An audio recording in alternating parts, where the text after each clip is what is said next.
Hello and welcome to another episode of Monday Markets. As always, you're brought to you by Woo. Links available in the description below. So let's work our way down the higher time frame, so BTC. Unsurprisingly, the levels are more or less the same. We just have more price action now. On the monthly time frame, the nearest level is 59k.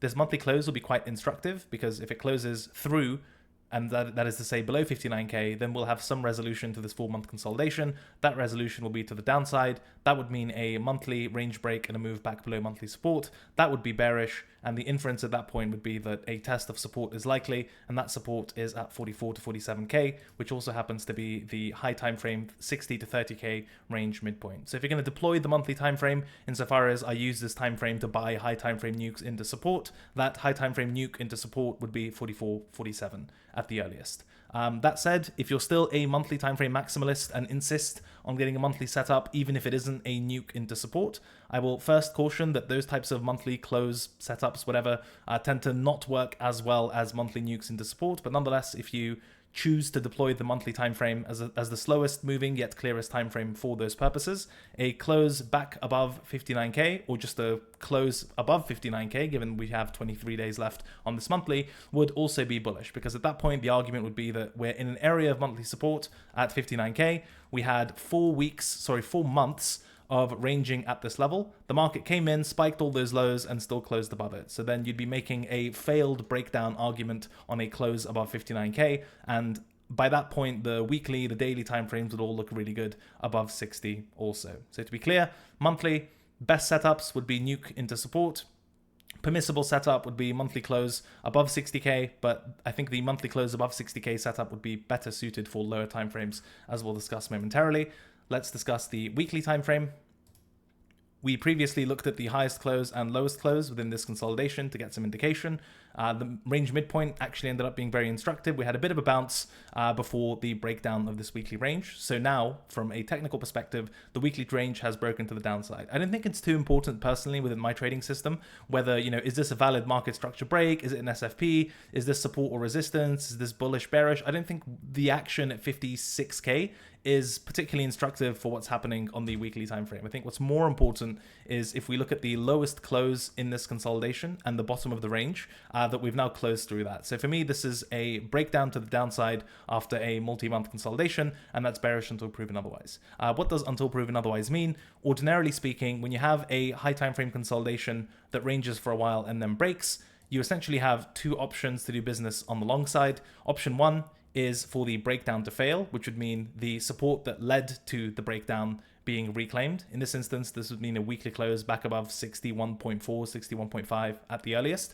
Option two, if you're not going to be buying strength or buying the failed breakdown, is to let the breakdown follow through and for the market to reach more discounted levels of support. For me, the most aggressive earliest version of that support would be 51.8k. I don't entirely agree with Don that this counts as front running that level and it's essentially been tested. I'm not particularly sold on this level, no pun intended, because it's still quite close to the range low. The difference between 60 and 51 may seem gargantuan if you have your low time frame volatility goggles on, but if we're dealing with a multi-month consolidation and it's actually bearish and is going to have a bit of kick to it, it's not likely to resolve in 1 week. And look, you might be thinking, well, what if it does resolve in 1 week? What do you do then? Well, you're not forced to do business at 51k, right? If it resolves bullishly, let's say just right from here, then you still have the option to do business above 61. So there's no requirement to catch the exact bottom on this thing or pick the perfect support if you want the bullish trade. There's always going to be a bullish trade available if the breakdown becomes invalidated, or even if the breakdown becomes validated and then comes in and reclaims 60k. That's always going to be there. So that should at least give you some peace of mind insofar as, oh my God, which support do I pick? The answer, if you really want it to be that way, is it doesn't matter. So 51k is at least on my charts because there's some weekly structure there. I don't believe we've tested it. I don't think it really matters, and it's not as good as the monthly support we outlined at the beginning. So realistically, this kind of intermediate 52k level, as discussed on Casual Friday yesterday, even though it's Monday today, so it was Casual Sunday, but nonetheless, the name of the show is Casual Friday. The implication of 51k or 52k is that it's more of a trade management level. So if you have open positions, that would be a good area to rebalance them. If you're lower time frame trading, that would be a good area to do business because there's some high time frame technical backing. But in terms of the high conviction sort of putting on large fresh swing positions, it's kind of neither here nor there. It's not strong enough to be as good as the 60k reclaim level, and it's not cheap enough to be as good as the monthly retest level. So it's kind of just there and can fulfill a purpose, but isn't the home of high conviction trade ideas. So realistically on the weekly, what we're left with is 60 plus reclaim is good, 52k if you have to, or if you have trades to manage. And of course, if we then extrapolate our monthly levels to the weekly, we essentially get our ETF range at 44 to 40k, which is also where the same monthly support comes in. So all the big nuke, oh my god, we're so fucked, but hey, there's support here levels coalesce around 40k. And 52k is kind of neither here nor there.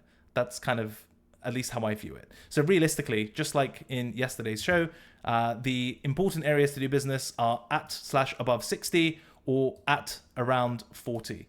52 can provide intermediate and medium conviction signals, but it's not going to be particularly instructive, I think, to the resolution of this breakdown. I think there are better areas and better levels to express that view. And also just realistically, from a slightly more zoomed out perspective, if we've ranged for this long, for this many months, and we just had the breakdown week, I don't think rushing into positions is necessarily the move if you're looking for multi-week, multi-month holds. Realistically, a lot of the time when you get big range breakdowns, a lot of stuff gets pushed out pricing wise. There are a lot of liquidations and coins lying around trading at different prices at different venues.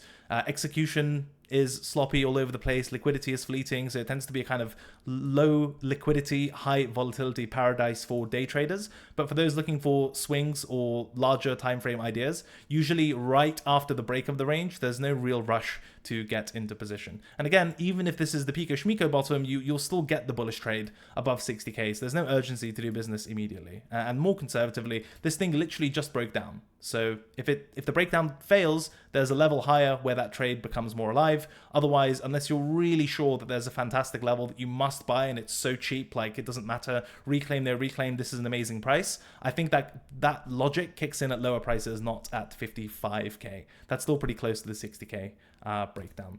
So hopefully that makes sense for BTC. Unsurprisingly, if we look at those higher time frame levels on the daily time frame, they all seem to land in more or less the same place. So the 60k reclaim essentially lines up with the most recent pre-breakdown range. So if the weekly, daily, etc. starts reclaiming 60k, all the higher time frames will start to look good. So there's a lot of confluence as far as signals when it comes to that 60k plus trade. Even when it comes to the intermediate support at 51, 52k, we know that there's a weekly level here, but there's also a nice fresh daily cluster there for short-term bounces or short-term trade management. And then unsurprisingly, the monthly, weekly sort of ETF range is itself also very much visible on the daily time frame, and we spent a lot of time trading here before just pushing up. So that's kind of the roadmap for BTC. I'm not currently in any positions. I think buying a strength above 60, at least on the daily, if not the weekly, is kind of the bull's last chance to really fucking crush this 70k macro triple top nonsense ceiling. So that's, I think, a good trade worth having exposure to if you get that type of strength. Otherwise, I'll at the very least be discount shopping if the market continues lower. For me, 52k isn't discount shopping. It's probably a good day trading level, but not much else. Otherwise, if it really starts to speed up and gets really scary, the monthly, weekly, etc., mid-40s is the discount level. Now, does that mean it's going to get there? Absolutely not. You have to take what the market gives you, but it's worth having at least some sort of hierarchy in mind for what would the market getting here mean. I think getting above 60k would mean a lot. Getting into the 40s would mean a lot. Getting to 52-ish would probably mean there's a trade there, but not mean nearly as much as those other alternatives. Looking at ETH, bit of volatility on this today and more S1 filings, ETH, ETF speculation, so on and so forth. On the weekly time frame, I still think the weekly cluster might be a useful pivot for those looking for multi-week, multi-month positions. If the ETF is going to be strong and a meaningful catalyst for weeks and months to come, it should have no issues essentially being protected at the range low, as it has been so far on a closing basis. But getting through the range midpoint should be no obstacle, right? So in terms of the 60k BTC equivalent, which is to say a level above which a reclaim would mean something meaningful, I think 3,300-ish is that level for ETH. As far as the range low itself, as boring as it is, typical trading rules kick in. As discussed on the last episode of Monday Markets, after usually 2 or 3 tests, I won't trade a level in the same direction, which is to say that if support's been tested more than 2 or 3 times, I'm not going to go in and buy it for a 4th, 5th, 6th time generally, unless there's either a failed breakdown or something else very compelling. And if we analyze ETH by those standards, this is the 18th test of the range low. Now again, fantastic for short-term trading, but if you're looking for high conviction swing positions, I simply don't have a setup at these multi-touch monolith levels. Now, sometimes that costs me, and you end up getting a bottom on the 8th test and it just goes up. Too bad, that's trading. You always have the option to buy higher if you get a good setup. Sometimes it saves me money, like 60K being the most obvious example, right? Spent a lot of shows saying we've spent too much time here, I don't have a setup, and I essentially had no exposure to the market on this entire leg down, not to mention the damage in altcoins. So as long as your rules save your neck more often than not, then the so-called missed opportunities in the interim shouldn't be the end of the world. So for ETH, it's essentially the same thing as BTC at 60K, which is to say the range low itself is too battered for me to do business. If the ETF narrative and all of that good stuff is going to pick up steam and there's a market where you can buy some strength, I think the weekly cluster reclaim is probably the best signal for that. So 3.2, 3.3 plus. Otherwise, I don't have a ton to say on this thing. Yeah. Levels wise, it should be fairly self-evident. We talked about the daily range low, essentially where the wicks have come in at 2800, and then you could just, if you really wanted to, mark out the other side of that as well at 3200, and then I think most of the resistance was found around the range midpoint. There you go. So if you want short-term trading levels for ETH, I think this is as clean as it's going to get. Otherwise, it's more of a weekly time frame needs fixing and need to see some real flows and excitement and actual buying around the ETF, and for the flows themselves to not be catastrophic for this thing to pick up. But again, even with this roadmap, you can respond to the market as it comes, right? Which is to say, if you get like a mid-range flip and there's some good news, you've got a pretty logical target for that. And then you could snowball the lower timeframes into the higher timeframes, which is to say, if it starts making really good progress in this range and gets it back above 3200, that would start fixing the weekly, and then you get a lower timeframe entry on a weekly timeframe idea. That's a tight trend validation, larger target, all that good stuff. But for now, ETH, not super interesting. Eyes peeled for ETF related news and how the market responds to that. I think the actual flows are more important than the news itself at this point. I think we've done, we priced in the approval and essentially puked a lot of that positioning and so on and so forth. So at this point, I think the market is really waiting for the approval itself for a short-term news trade, but the actual flows as a result of the ETF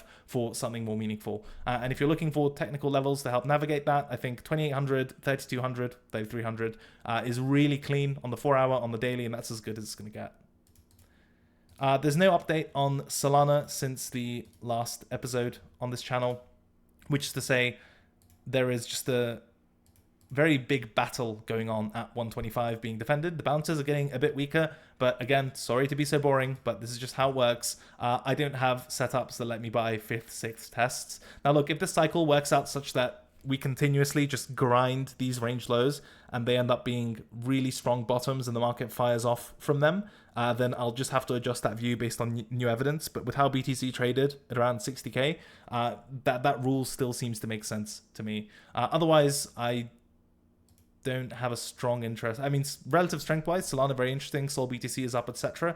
But in terms of putting that on as a technical trade, there's not much to be done. You could also just do the classic correlation matrix type of trade, where if you get a risk-on signal on BTC, you sort of indiscriminately punt Solana and whatever else has been showing relative strength and ride it that way without having to derive particularly clear TA levels from this thing.